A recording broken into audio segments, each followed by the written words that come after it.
उॾेरोलाल सिंध हुकूमत तर्जुमान MPA मटियारी मखदूम फ़खरुल ज़मा ॻाल्हि ॿोल कंदे चयो आहे त सखर में गुडूअ वटां पाणी लहे पियो। इंशाअल्लाह ख़ैर ख़ैरत थींदी। मटियारी ज़िले जे भाणोट पॉइंट जी नाज़ुक हालत हुई, जेका पिणु सूबाई वज़ीरनि सैयद नासिर शाह ऐं जाम ख़ान शोरे सां गॾिजी दौरो कयो, जंहिं खां पोइ मरमती कम थियण खां बहितर पोज़ीशन में आहे। मखदूम फ़खरुल ज़मा चयो आहे त मटियारी जे हिफ़ाज़ती बंदनि जो दौरो कंदा रहूं था। असांजी टीम रोज़ जी बुनियाद ते हिफ़ाज़ती बंदनि ते मौजूदु हूंदी आहे। अल्हम्दुलिल्लाह मटियारी जी बंदनि जी सूरत हाल बहितर आहे।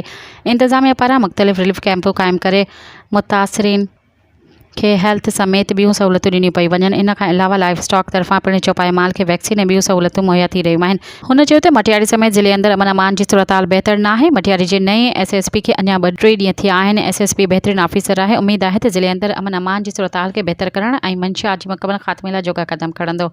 उते मखदूम फ़खरुल ज़मा दरिया ते ॿोॾ पाणी जी ख़ैरियत सां रवानी थियण लाइ दुआ पिणु घुरी। सब्सक्राइब कयो अवामी न्यूज़ HD खे ऐं ताज़ा तरीन ख़बरुनि लाइ ॾिसंदा रहो अवामी न्यूज़ HD।